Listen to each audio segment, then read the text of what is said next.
घंटा बैठाया है, आधा 2 घंटा बैठाया है।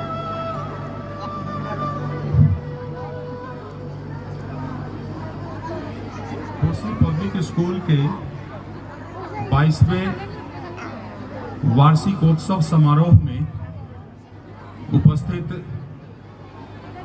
कोसी प्रमंडल की महान जनता, मीडिया के लोग, कोसी पब्लिक स्कूल के शिक्षक और शिक्षकेतर कर्मचारी, हमारे चीफ गेस्ट, हमारे विशिष्ट अतिथि, मैं विद्यालय प्रबंधन समिति की ओर से पुनः आप सबों का हार्दिक अभिनंदन करता हूं। व्यक्तिगत तौर पर इस गौरवशाली सांस्कृतिक कार्यक्रम का साक्षी बनने का मुझे फख्र है। इस अवसर पर मैं अत्यंत आनंदित महसूस कर रहा हूं। मुझसे कहा गया है कि वर्तमान शिक्षा की उपादेयता और प्रासंगिकता पर कुछ बोलने के लिए इससे पहले कि मैं मॉडर्न एजुकेशन के बारे में कुछ बोलूं, एक दो बातें आपसे कहने का विचार रखता हूं। मैं कोई समाज शास्त्री नहीं हूं, मैं कोई शिक्षा शास्त्री भी नहीं हूं, मैं कोई मनोवैज्ञानिक भी नहीं हूं। इसलिए आपके बीच कुछ मौलिक विचार रखना चाहता हूं। हो सकता है कि मेरे विचार क्या है? और आपके विचार के बीच में कोई संगति ना हो। हो सकता है मेरी बातें बिल्कुल निर्मूल हो सकता है मेरी बातें आपकी विचारधारा के बिल्कुल प्रतिकूल हो। 10-15 आप सबों से मेरा अनुरोध है कि इसे सिर्फ आप विचार करेंगे, इसे मानने की जरूरत नहीं है। मेरी बातें अगर सत्य है तो उस पर विचार किया जाना चाहिए। अगर मेरी बातें निर्मूल है, उसकी कोई उपयोगिता नहीं है, तो इसे छोड़ दी जानी चाहिए। प्रिय मित्रों, 5000 वर्षों की अवधि में इस अवधि के इतिहास को अगर उलटकर देखा जाए तो दुनिया का इतिहास प्रतियोगिता, महत्वाकांक्षा, युद्ध और असंवेदनशीलता से भरा हुआ है। वर्तमान शिक्षा प्रणाली की उपयोगिता के बारे में मैं कुछ बात रखूं, इससे पहले मैं एक छोटी सी कहानी कहना चाहता हूं। चीन के कम्युनिस्ट लीडर माओ त्से तुंग की मां को फूलों से बहुत प्रेम था। उसने बहुत सुंदर बगीचे बनाकर रखे थे। प्रत्येक दिन उसमें पानी डालना,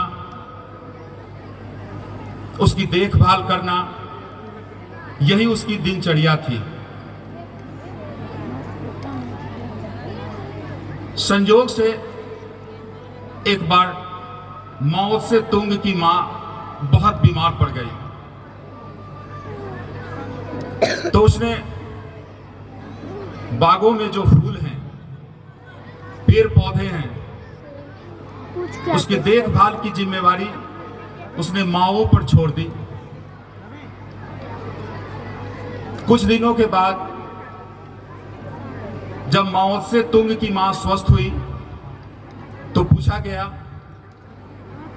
कि मेरे पेड़ पौधे कैसे हैं, जिन फूलों में मैं बराबर पानी दिया करती थी वो कैसे हैं। और जब देखने के लिए वो गई तो उसे पता चला कि सारे फूल मुरझा गए हैं, सारे फूल निष्प्राण जैसे हो गए हैं। तो फिर माओ से तुंग से पूछा गया तो उसने बताया कि मैं तो प्रत्येक दिन फूलों को जाकर चूमता था, फूलों को गले लगाता था। कहने का अभिप्राय यह है कि पौधे की आत्मा उसके जड़ में होती है, उसके फूल में नहीं होती है। अगर जड़ का वजूद अगर बचाया जा सकता है तो फूलों का भी वजूद बच सकता है। इसी प्रकार से मानव जीवन का जड़ उसका हृदय है, उसका मस्तिष्क नहीं है। अगर हृदय को बचाया जा सके तो मस्तिष्क को भी बचाया जा सकता है।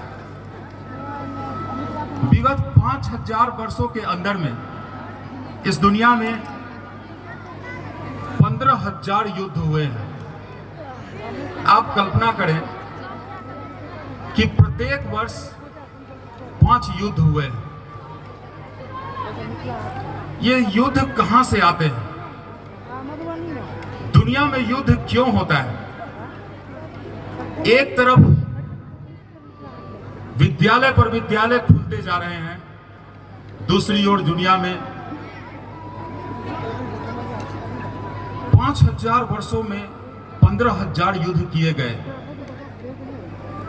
ये कंपटीशन कहां से आता है? ये महत्वाकांक्षा कहां से आती है? ये कंपटीशन और महत्वाकांक्षा दुनिया में विद्यालय, विश्वविद्यालय और महाविद्यालय से आते हैं। हम अपने बच्चों को क्या सिखाते हैं? हम अपने बच्चों को सिखाते हैं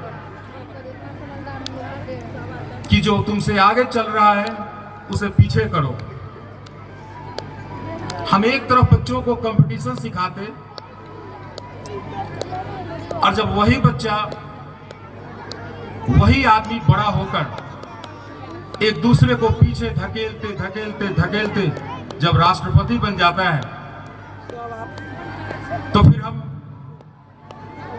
पीछे मुड़कर कभी नहीं देखते कि हमने सफलता की सीढ़ी कैसे चढ़ी है। हमने सफलता को जीवन का केंद्र बिंदु मान लिया है। और अगर यह सफलता अगर मानव जीवन की कसौटी है तो कोई भी आदमी क्या करेगा? सफलता को छोड़े? कोई सफलता छोड़ना नहीं चाहेगा। मैं ये कहना चाहता हूं कि जब तक हम अपने बच्चों को शिक्षा के केंद्र में प्रतियोगिता और प्रतिस्पर्धा को रखेंगे, इस दुनिया में शांति नहीं हो सकती है।